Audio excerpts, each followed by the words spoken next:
Alright, so we're here at the elevator of lane 29, and I just am showing you down here, this plate right here is very loose. It's not supposed to be.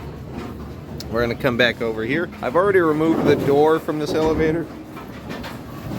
And I just want to look down here at these rubber bumpers right here, which are obviously broken, and that's what holds the plate. They're broken on both sides. Okay, so I flipped this shovel up and out of the way so we have a better view of what's going on here. But there's a couple ways to get to these bumpers. You can take out these two 10mm bolts, which will remove this metal plate here from this bracket in the back. Or you can take off the 13mm bolt that holds this bracket. It's on the other side of the elevator right here. But I'm going to go ahead and use these two. But I'm going to start here and get this 10mm off the side back of this. I'm going to hold the broken section of the bumper with my fingers as I use the wrench to loosen the nut.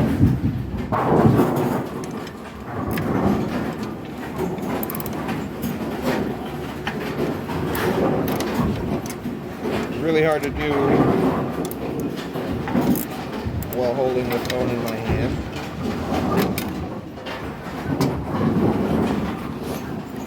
Maybe there's a better way to do this.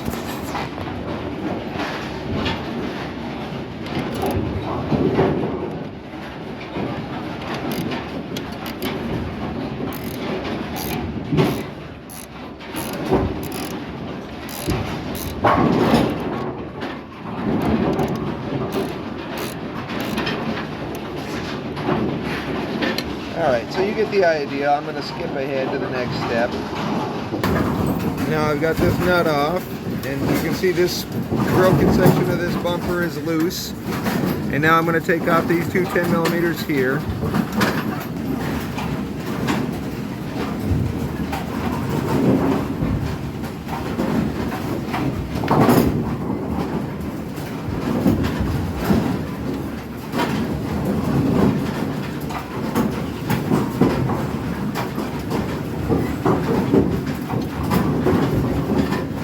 You saw that bar come loose. Now I'm going to be able to pull this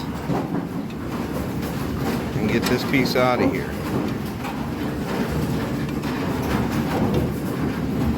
Just like that. That's the broken bumper. Don't forget we got one on each side, so we'll have to do that one as well. Now, in order to get the front piece, you actually have to access that side. If you look at the bumper, here's a new one. It's actually got a hole in the front, and this is how this is set in here. So we got to find the screw in the front that goes into that hole, which is right on the front side down there. That little guy right there. So I'm going to do the same thing I did with the other bumper, or with the other side of the bumper. I'm going to hold that with my hand, and I'm going to use, in this instance, a socket to just remove this if I can. Sometimes these get stuck, so you might have to go get some vice grips or whatever, and that happens to be the case here. So I'm going to go get some vice grips and put it on the back side of this. And the vice grips on the back broke this thing free really easily. And now I'm just going to try to get this out of here. I did remove the whole bar out of here, so that way I had the clearance to get the vice grips up onto this bumper. Alright, and now we've got both of the bumpers installed now. We've just put that screw back in, just like we took it out. And we're going to put the bar back on.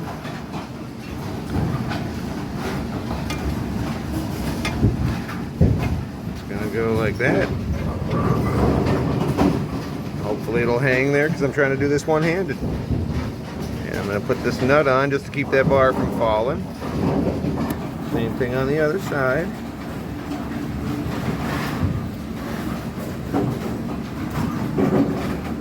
Most cases you don't have to do both of these at the same time, but apparently there was enough of a fuck show to require both of them to be replaced. So here we are. Okay, so now we've got these tightened up, and this is tightened up on both sides. Doot, doot, doot. We're gonna flip this shovel back down like that, so it's facing the right way and won't get caught. We're gonna put the door back on, and that's it. Although I do want to, while I'm here, in case you ever need to actually change out an elevator shovel, all you're going to do is kind of move the whatever shovel you're wanting to change towards the middle of the elevator, and you can literally, quite literally, just take the chain here, put your finger on it, and push these pins right out like that, and it'll fall out.